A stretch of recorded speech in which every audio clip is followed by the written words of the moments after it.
ដើម្បីឲ្យយើងវង្វេងវង្វាន់លែងស្គាល់មិត្តលែងស្គាល់សត្រូវរួចហើយយកសត្រូវធ្វើជាមិត្តហើយយកមិត្តធ្វើជាសត្រូវនេះគឺជាគ្រោះថ្នាក់ខ្លាំងណាស់អញ្ចឹងតើយើងត្រូវធ្វើយ៉ាងដូចម្តេចទៅដើម្បីបែងចែកឲ្យបានច្បាស់លាស់ថាតើនរណាជាមិត្តនរណាជាសត្រូវនៅក្នុងពេលនេះខ្ញុំលើកយកចំណុចមួយពាក់ព័ន្ធជាមួយនឹងទ្រឹស្ដីសាសនាព្រោះនៅក្នុងព្រះពុទ្ធសាសនារបស់យើងត្រូវបានគេបំលែងទ្រឹស្ដីជាច្រើនរួចមកហើយដើម្បីបំភាន់មកលើយើងមានដូចជាទ្រឹស្ដីដែលនិយាយថាព្រៃអង្គររលំភ្នំពេញរលាយបាត់ដំបងខ្ចាត់ខ្ចាយសបាយនៅអង្គរវត្តជាដើមទ្រឹស្ដីទាំងនេះមិនមែនជាទ្រឹស្ដីរបស់ព្រះពុទ្ធសាសនាឡើយសូម្បីតែនៅក្នុងគម្ពីរព្រះត្រៃបិដកខ្ញុំឆែករកអត់មានទេទ្រឹស្ដីទាំងនេះវាមានលក្ខណៈជាមโนគមវិទ្យាបែបអាណាចក្រចំណែកព្រះពុទ្ធសាសនាគឺព្រះអង្គដើរនៅក្នុងមា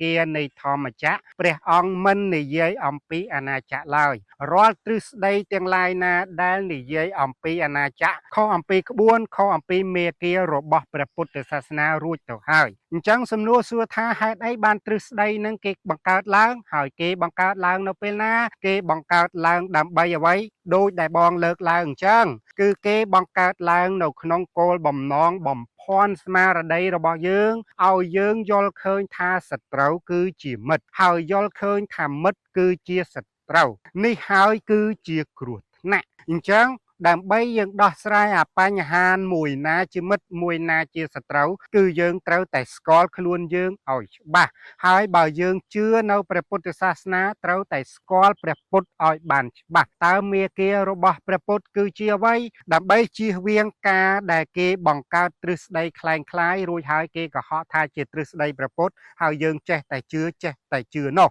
ដូចរឿងអ៊ូខុងអញ្ចឹងខាងជេងគាត់ជឿទៅលើព្រះយូឡាយណាគាត់គោរពទៅលើព្រះយូឡាយណាព្រះយូឡាយគឺព្រះពុទ្ធនឹងហើយប៉ុន្តែខាងជេងអត់ដែលជួបព្រះពុទ្ធទេអត់ដែលស្គាល់ព្រះយូឡាយទេដូច្នេះហើយពេលដែលខាងជេងធ្វើដំណើរតាមផ្លូវគឺពួកបិសាចវាស្គាល់អំពីខាងជេងនឹងច្បាស់វាដឹងថាខាងជេងគឺគោរពព្រះយូឡាយដូច្នេះហើយវាក្រឡាខ្លួនធ្វើជាព្រះយូឡាយបោកខាងជេងធ្វើឲ្យអ៊ូខុងវេទនាយ៉ាងក្រៃលែងដូចគ្នាដែរសត្រូវគេឆ្លាតណាស់គេដឹងថាយើងគោរពព្រះដូច្នេះហើយគេបង្កើតទ្រឹស្ដីคล้ายៗហើយគេថាហ្នឹងគឺជាទ្រឹស្ដីព្រះ